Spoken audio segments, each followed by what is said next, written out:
it's your birthday, we're here to party and sing to you. He's from me. Hope you are bueno, the fun will rain the whole day through. From the Gulf to the mountains, the city lights and fountains, we hope your birthday's excelente. Ces deux logiciels entre Linux et Windows. Alors j'ai 5 logiciels à vous présenter aujourd'hui, donc des logiciels Linux, et je vais vous montrer des équivalents qu'on peut trouver pour Windows. Voilà. Donc je vais commencer avec Stacer, qui est un logiciel que j'ai trouvé très bien. Voilà, donc ça c'est mon avis, mais vous pourrez constater par vous-même. Donc il fait beaucoup de choses Stacer.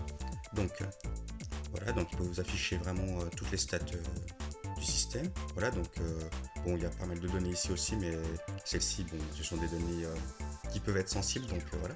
Enfin, ce sont des données qui peuvent faut faire gaffe quoi, aux éventuels pirates, évidemment. Ensuite, vous avez donc pour les applications de démarrage, vous pouvez nettoyer votre système en sélectionnant tout et en cherchant, donc ça va vous chercher tout ce qui est parasite et ne sert à rien sur votre système pour pouvoir un peu le vider. Voilà, donc là vous pouvez rechercher des informations, mais bon, ça c'est une version bêta. Enfin, voilà, vous pouvez faire pas mal de choses, vraiment c'est un utilitaire.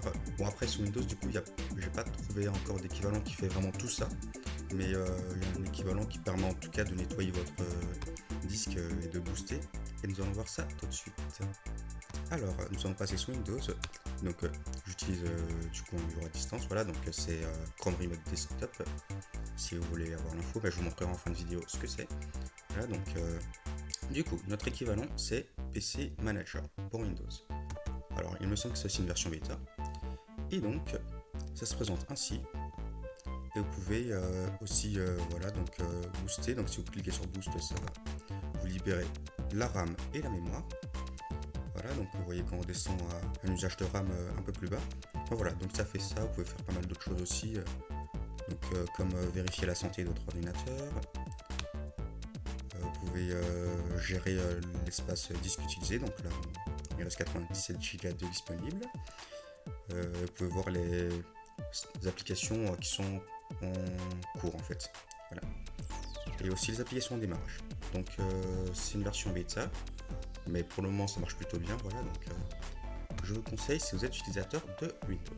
Maintenant, passons à la deuxième application, Synapse.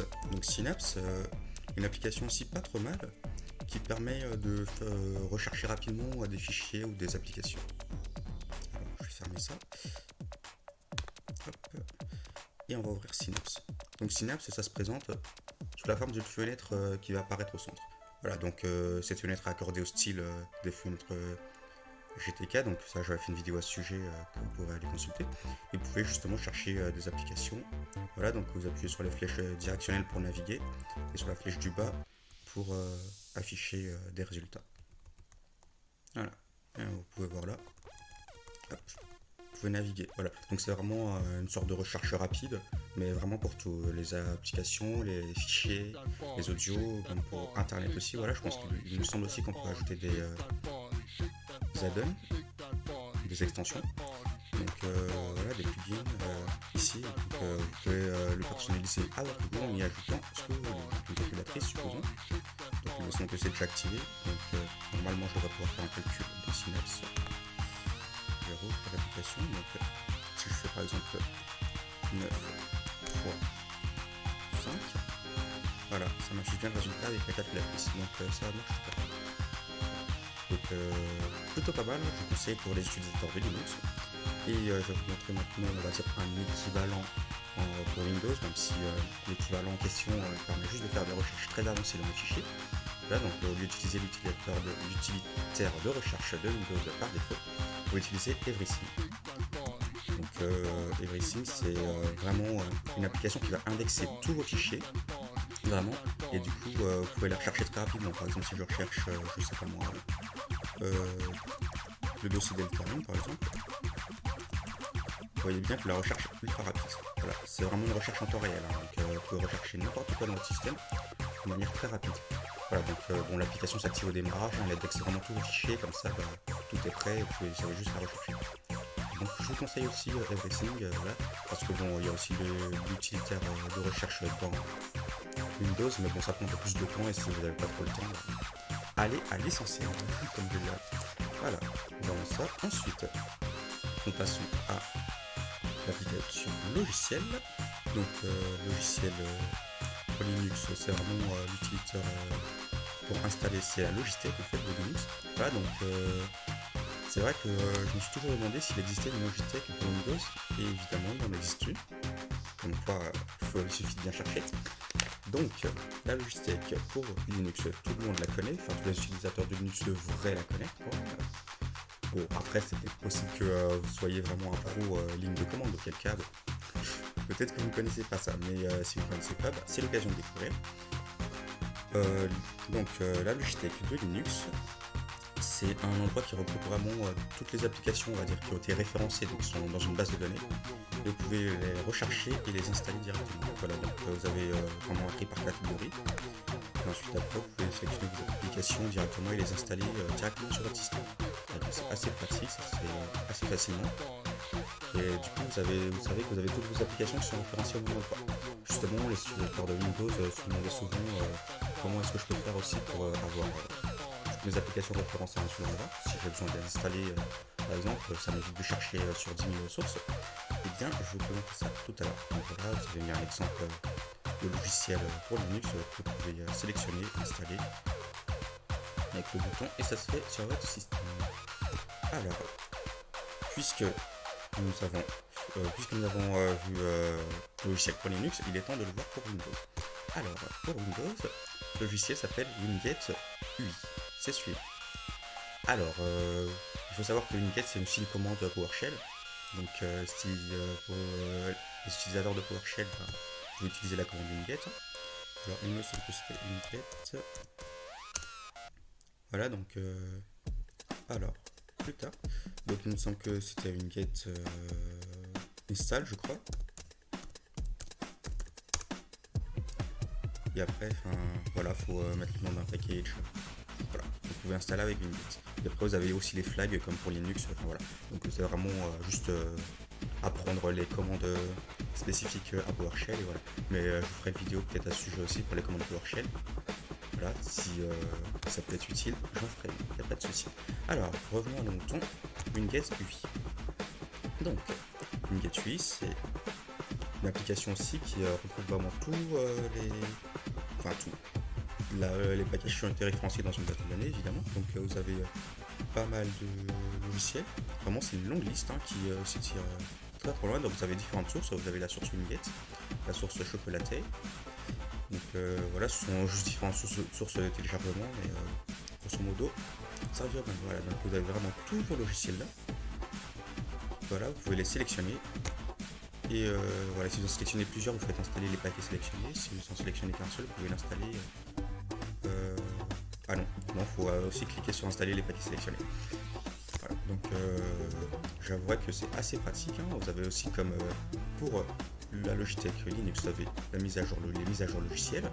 Bon, généralement, il va vous envoyer très souvent des notifications pour vous dire qu'il y a des logiciels à mettre à jour. Et quand vous allez essayer, ça va pas forcément marcher tout le temps.